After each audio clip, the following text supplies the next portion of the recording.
Ici 12-13, bonjour et bienvenue au sommaire. Les grosses têtes chez Michou, Madame Arthur, elle est passée par les meilleures scènes, les meilleurs cabarets. Ziz du Panier revient à Lille en avril. La Marseillaise promet d'être irrésistible. Le titre de son nouveau spectacle, Ziz, invité d'ici 12-13.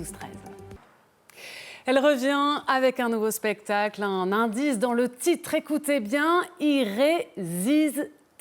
J'espère avoir été assez claire. Ziz du Panier est avec nous. Bonjour. Bonjour. Merci d'être là. Vous arrivez de Marseille pour nous. Vous serez sur la scène du Zénith le 24 avril. Alors vous, la Marseillaise, en toute objectivité, dites-nous quel est le meilleur public de France. Bah forcément, c'est ici, dans le Nord. Je m'en doutais un peu. Non, mais c'est vrai en plus, hein, parce que le public du Nord n'est pas dans le jugement, le public du Nord n'est pas dans la critique, le public du Nord vient vraiment pour s'amuser, sans a priori. C'est magique. Alors, ce nouveau spectacle, j'en lis le résumé.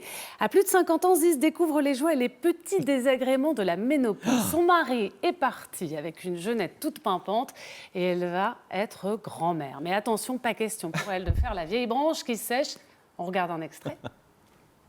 Jeannot, c'est le meilleur ami de mon mari, il est aussi con que lui. Il n'a pas perdu les cheveux, il a perdu les dents.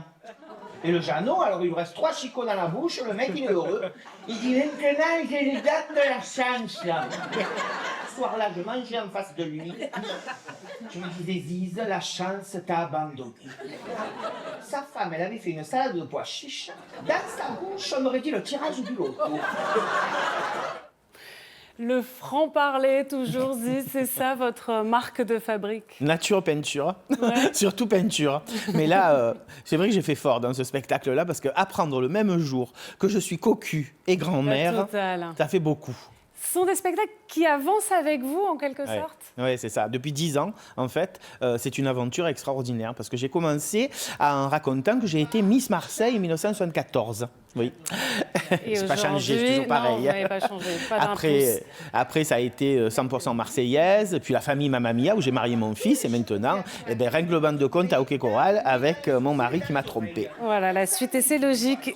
Une nouvelle tournée, donc. Vous en attendez quoi? Ah, mais moi j'attends que ça se passe aussi bien que la fois précédente, parce qu'on l'a joué 1850 fois, la famille Mamma Mia, plus de 400 000 spectateurs, donc j'attends que le public soit au rendez-vous, dans la curiosité de voir qu'est-ce qu'elle va nous raconter maintenant. Alors dans un monde un peu chahuté par l'actualité, on l'a encore vu dans notre journal aujourd'hui, quelle est la place de l'humour, de la dérision ? Je pense qu'on en a vraiment besoin parce qu'on vit une période qui est anxiogène, avec une morosité ambiante, puis les élections régionales qui viennent de se passer, puis les présidentielles qui vont arriver, les gens sont inquiets, c'est la guerre, lâche, tout ça. Quoi. Oui, il faut lâcher prise, quoi. Et nous, c'est notre travail, c'est notre mission, c'est notre... Moi, je crois que je suis investi de ça, faire du bien, c'est ma mission. Allez, encore une question un petit peu dure. La semaine dernière, vous avez posté une photo de vous aux côtés de Loana, star de la télé-réalité morte chez elle. Et vous avez écrit « Il faut prendre tout ça avec beaucoup d'humour, beaucoup de distance et surtout rester proche des gens vrais et sincères. » On peut se perdre dans la célébrité? Oui, je crois. Je crois que c'est quelque chose de très difficile. Ça fait rêver tous les jeunes aujourd'hui. Qu'est-ce que tu veux faire quand tu seras grand? Je veux être une star. Déjà, une star, ça ne veut rien dire, hein, parce que pour être une star, il faut être connu mondialement, partout. Être une vedette, déjà, c'est pas mal. Faire l'artiste, moi, en tout cas, c'est ce que je rêvais quand j'étais gosse, être saltimbanque. C'est ce que je fais avec beaucoup de simplicité, de naturel, être proche du public, parce que c'est grâce au public qu'on existe, et puis surtout faire tout ce qu'il faut pour rester avec sa famille. Moi, j'ai beaucoup de chance, parce que lorsque j'enlève tout ça, eh bien, le spectacle est fini, le rideau est tombé, c'est fini la comédie. Allez, on est le 1er avril. Quelle est votre meilleure blague, votre meilleur sourire? Oh, le 1er avril, écoutez, vous savez quoi?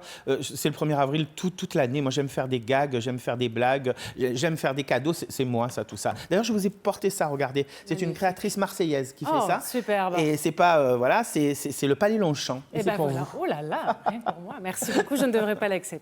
Merci en tout cas. Ziz, au Zénith de Lille, ce sera le 24 avril. Merci d'être venu.